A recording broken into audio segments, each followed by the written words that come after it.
I didn't go into this episode wanting to dislike it. In fact, I went into it really trying to reset myself a little. Last week really surprised me. I didn't fully understand why I was okay with that episode, but I was. So this week I sat down thinking, all right, maybe this is where the show settles. And for a while, I thought it might. Then somewhere in the middle, I caught myself doing something I didn't like. I wasn't reacting anymore. I was waiting. Not really for a twist, not for a reference. I was waiting for the episode to stop telling me what it was doing and let me sit inside it for a second. Once I noticed that, I couldn't unnotice it.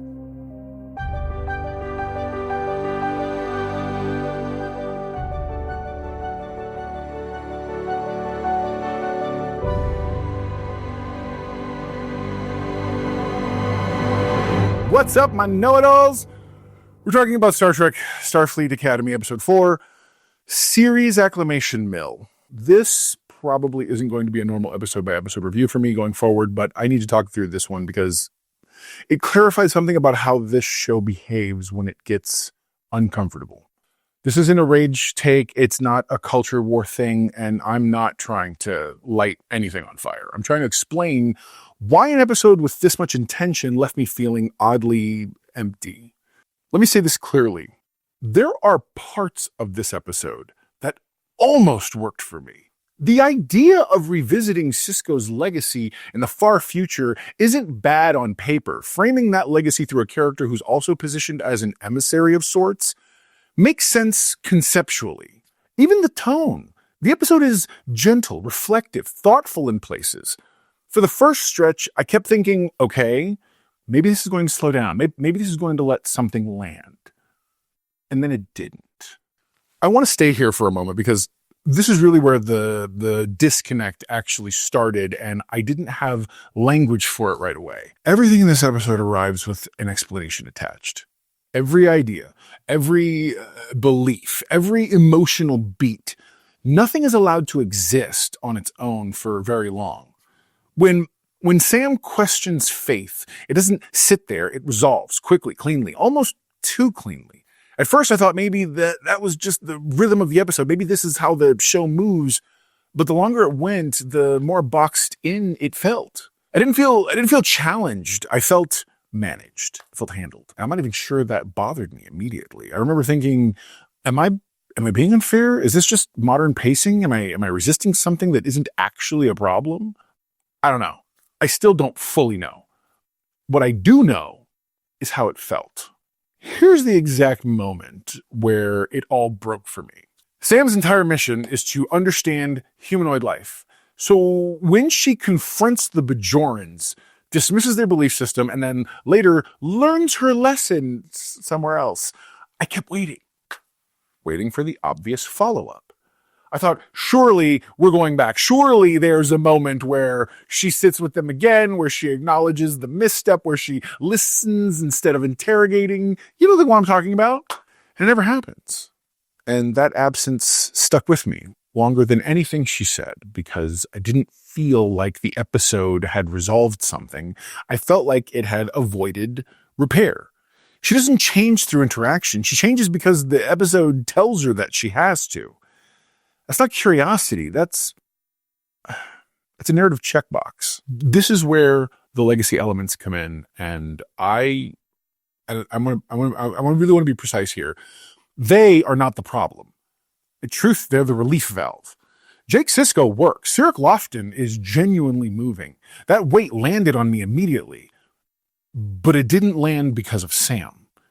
It landed because of me. Jake is doing emotional labor the episode hasn't earned on its own. He's carrying history the show didn't build. The same with Sisko's voice, the language, the music cue, the dedication. All of that is powerful. I won't pretend it isn't, but it's powerful because I already care. Here's the part I've been avoiding saying out loud. It works on me anyway, and that makes me angrier, not less. Because the episode knows it can do that. It knows it doesn't have to learn or even earn that reaction. It can just activate it. Even the Dax reveal, spoilers, which should have landed like a brick, just kind of passed by for me. Not because it was mishandled, but because by then I was already emotionally full. The more I sat with it,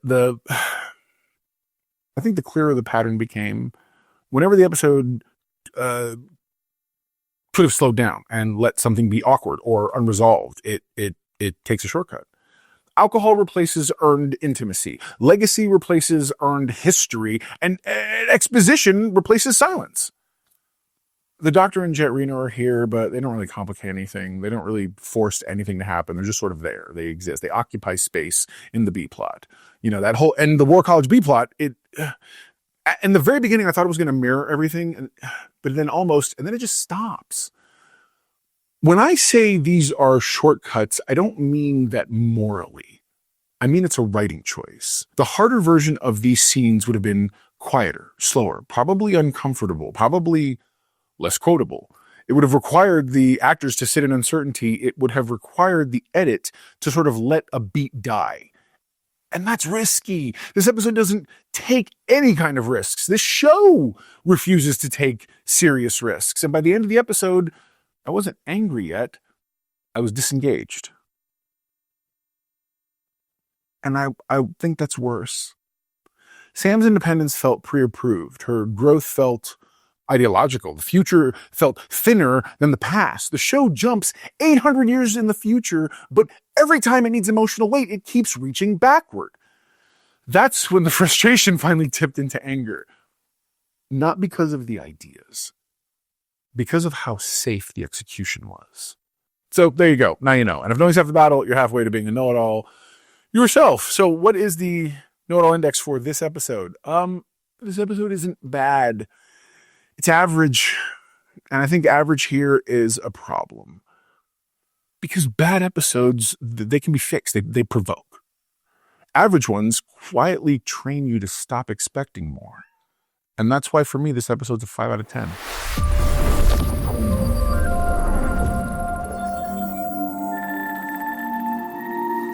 I'll revisit the season as a whole when it's done, but I'm not doing individual reviews anymore. The shows, I just don't, I feel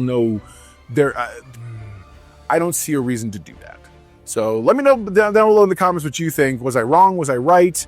Do me a favor, don't just hate on the show. Like walk through my thought process. Tell me something I don't know. Which, by the way, thank you so much for the comments, because you guys have been doing amazing at that very thing. We're really fostering a community that thinks, and it's okay to have objections. It's okay to be wary of potential messaging pitfalls rather. But the fact that we can do it together as discourse, that really excites me. All right, guys, I'll talk to you again soon. Never forget, everyone loves a know-it-all. Bye, guys.